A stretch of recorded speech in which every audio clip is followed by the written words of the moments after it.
kết nối, chia sẻ những kinh nghiệm hay trong nuôi trồng thủy sản, đưa những mô hình hay, thực tế đến với bà con để cùng nhau tiến bộ và làm giàu trên mảnh đất quê hương mình.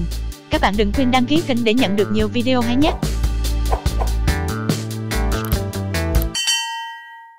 Thưa bà con, cũng như là trong những cái chương trình trước thì chúng tôi cũng đã hướng dẫn bà con về một mô hình nuôi lương. Tuy nhiên thì trong cái thời tiết mùa lạnh như thế này thì bà con rất là cần thiết để mà cập nhật thêm những cái thông tin về cách thức nuôi lương trong mùa lạnh như thế nào cho đạt hiệu quả. Mặc dù đây là lần đầu tiên thực hiện mô hình nuôi lương, nhưng ông Trường rất vững vàng trong khâu chăm sóc. Ông tận dụng chuồng nuôi heo trước kia, xây lại 3 hồ nuôi với hơn 12.000 con giống. Nhờ học hỏi kinh nghiệm chăn nuôi trên các kênh thông tin, ông đã từng bước hoàn thiện mô hình nuôi của mình theo đúng quy trình kỹ thuật. Đặc biệt trong mùa lạnh thì việc nuôi lương đòi hỏi phải có thêm nhiều thủ thuật nho nhỏ để giữ ấm và kích thích lương ăn. Nuôi lương thì mình cũng tham khảo nhiều cái trên mạng này kia, cũng thấy người ta làm ăn cũng được, cũng có hiệu quả, cũng có lời, nhưng mà cái công chăm sóc thì nó cũng không có cực gì mấy. Thành thử mới chọn cái mô hình này làm cho nó dần. Thì ban đầu thì nó cũng có tốn thì cũng nói ngay cũng không có nhiêu, là ví dụ như chuồng chạy đồ này kia mình làm mô hình nhỏ thì mình tốn khoảng 1-20 triệu vậy đó. Với vốn đầu tư lương này kia thì dòng thì cũng chắc cũng khoảng, nếu mà tính tới thời điểm này là cũng khoảng 110 triệu rồi. Tôi thì có là 4 ao, nhưng mà tổng số là lúc tôi mua đó là 12.000 con lương. Đến bây giờ thì chắc cũng còn quá, nó cũng hao hụt không có nhiều, thì nó cũng có hao nhưng mà hao số lượng ít tính nuôi khoảng 3 tháng nữa đó, khoảng qua Tết, khoảng tháng 2 âm lịch là có thể bán được. Trước giờ tôi cũng chưa có kinh nghiệm về nuôi lương trong mùa lạnh. Tôi cũng có một cái yêu cầu là nhỏ là bên kỹ sư công nè, coi có hỗ trợ về cho tôi cái kỹ thuật trong mùa lạnh này hay không.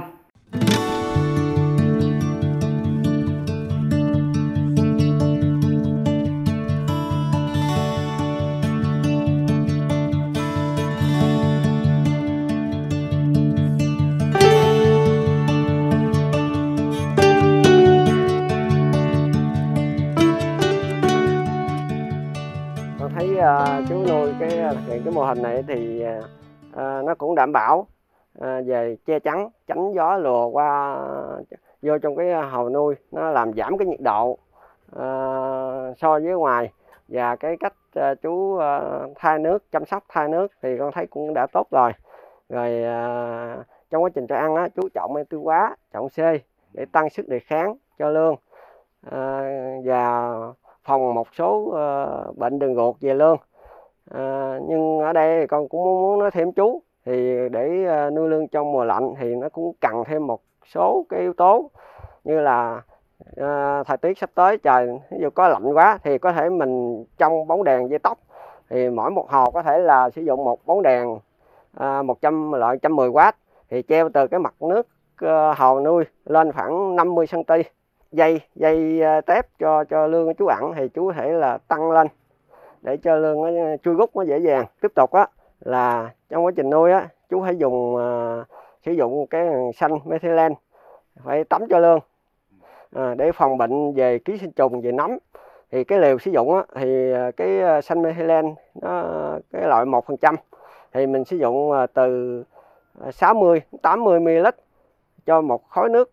Mình tắm trong vòng khoảng 10-15 phút mình xả bỏ, rồi mình cắt lại nước mới. Rồi về cái thức ăn, ví dụ mà nếu mà trời nhiệt độ mà nó lạnh quá thì chú có thể giảm thức ăn lại 50%. Nếu mà lạnh thì chú có thể là cắt cử luôn, không cho ăn. Còn không thì mình lùi lại so với ngày thường, mình lùi lại giờ cho ăn khoảng 1-2 tiếng đồng hồ để cho ổn định nhiệt độ, rồi mình mới bắt đầu cho ăn. Như vậy thì con lương sẽ nó ăn tốt hơn. Thì cái đặc điểm của con lương thì nó là nhiệt độ nước là từ 25-28 độ C thì lương sẽ phát triển tốt. Nếu mà nhiệt độ nước nó dưới 25 độ C thì lương bắt đầu là giảm ăn.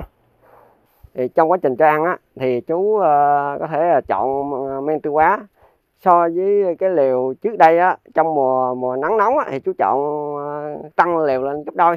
Ví dụ bình thường á, chú chọn 5 gram, mà mùa lạnh á, chú có thể tăng lên 10 gram cho một cái thức ăn. Trong quá trình nuôi á, chú có thể bổ sung thêm vitamin, nhất là vitamin C, để nhằm tăng sức đề kháng cho lươn.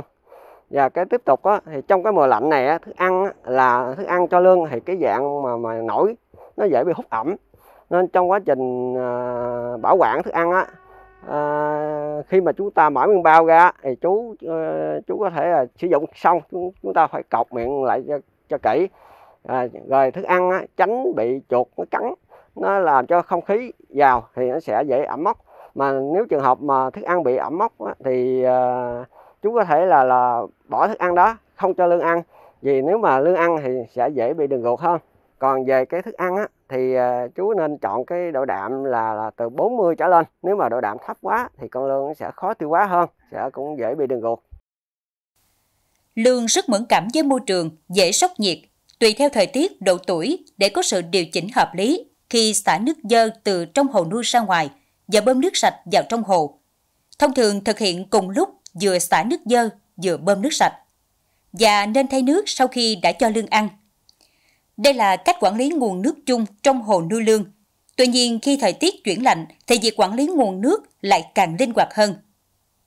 Anh Trần Văn Nguyên, cũng ở ấp 18 xã Vĩnh Bình, huyện Hòa Bình, đang gặp khó khăn trong việc chăm sóc lươn trong mùa lạnh. Mấy hôm trời hạ nhiệt, thời tiết chuyển mùa, lươn trong hồ có biểu hiện ăn ít, và đặc biệt trên da xuất hiện một vài vết trắng trắng. Vì mỗi lần thay nước là nó gộ nó mới chết, nó có chứ nó bình thường nó không có chết. Mỗi lần thay thì mỗi lần nó chạy nó gộ lên cái nào nó chết. Thấy cái đầu nó hơi đỏ đỏ khúc gì đó mà nó lờ khờ có thuốc này thuốc kia cũng cho nó trị nó, mà nó cũng không thấy bình thường, không có hết. Thưa bà con nông dân, như vậy thì có rất là nhiều căn bệnh thường gặp trên lươn trong cái mùa lạnh này. Đối với trường hợp của anh Trần Văn Nguyên ở ấp 18 xã Vĩnh Bình thì lươn của anh có một cái biểu hiện đó là bị nấm, và anh cũng đã tìm hiểu và có rất là nhiều cái loại thuốc để mà chữa trị cho lươn. Tuy nhiên thì vẫn chưa có hiệu quả gì. Thì nhân đây thì có kỹ sư Võ Chí Công, anh có thể hướng dẫn cho bà con cũng như là cho anh Nguyên về cái cách để điều trị bệnh nấm trên lươn trong cái mùa lạnh như thế nào ạ? Thì trong nuôi lươn trong mùa lạnh thì nó xuất hiện bệnh nhất là về nấm, hai là đường ruột. Thì ở đây chỗ họ của anh Nguyên thì hiện giờ thì lươn nó đã bị nhiễm nấm ký sinh trên cơ thể.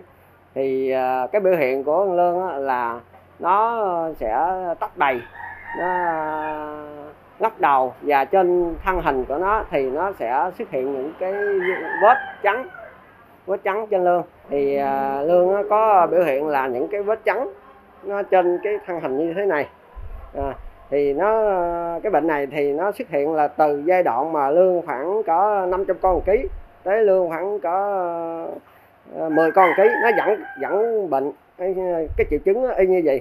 Thì để phòng bệnh này thì chúng ta có thể định kỳ sử dụng xanh methylene với cái liều là một khối nước sử dụng là từ 60 đến 80 ml. Trong quá trình sử dụng thì chúng ta pha loãng ra và rút nước trong hồ lươn ra khoảng 50%. Thì chúng ta xử lý xong thì khoảng 10-15 phút chúng ta xả bỏ và cấp lại nước mới. Còn để phòng trị thì chúng ta sử dụng 2 liều lặp lại. Ví dụ ngày hôm trước chúng ta sử dụng y như vậy thì cái liều 50-80 thì chúng ta sử dụng 15 phút, sau đó xả bỏ, và ngày hôm sau chúng ta sẽ tiếp tục làm y như vậy thêm một liều nữa thì đảm bảo cái lươn nó sẽ khỏi bệnh. Thì trong quá trình mình xử lý thuốc đó, mình xả nước ra 50% là để cho mình giảm lại cái thuốc mình sử dụng, nó ít có tốn kém hơn. Và chúng ta có thể là pha thuốc, pha lỏng ra để cho lươn nó tạt cho đều trong cái hồ lươn của mình. Và trong quá trình trước khi mà chúng ta xử lý thuốc á, thì chúng ta cắt cử không cho ăn.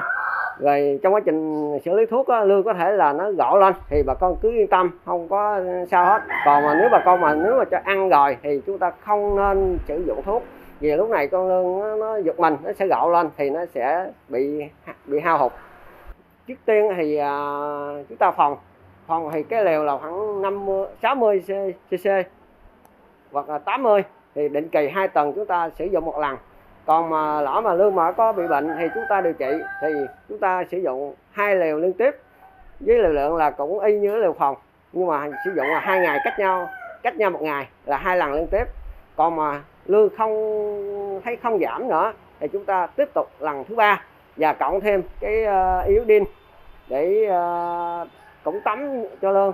Iodine thì cái nồng độ là 10%, rồi chúng ta pha loãng ra thì sử dụng khoảng 100 ml cho một khối nước.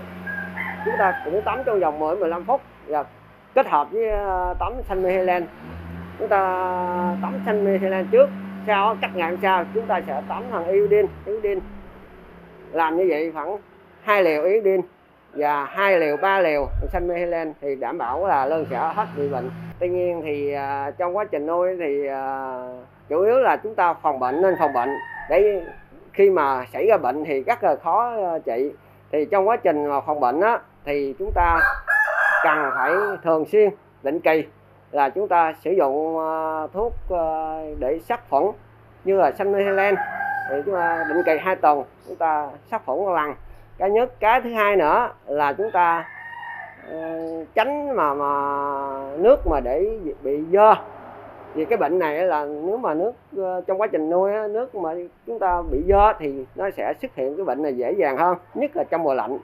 Cảm ơn kỹ sư Võ Chí Công đã dành thời gian để mà tư vấn cho bà con những cái thông tin thiết thực vừa rồi.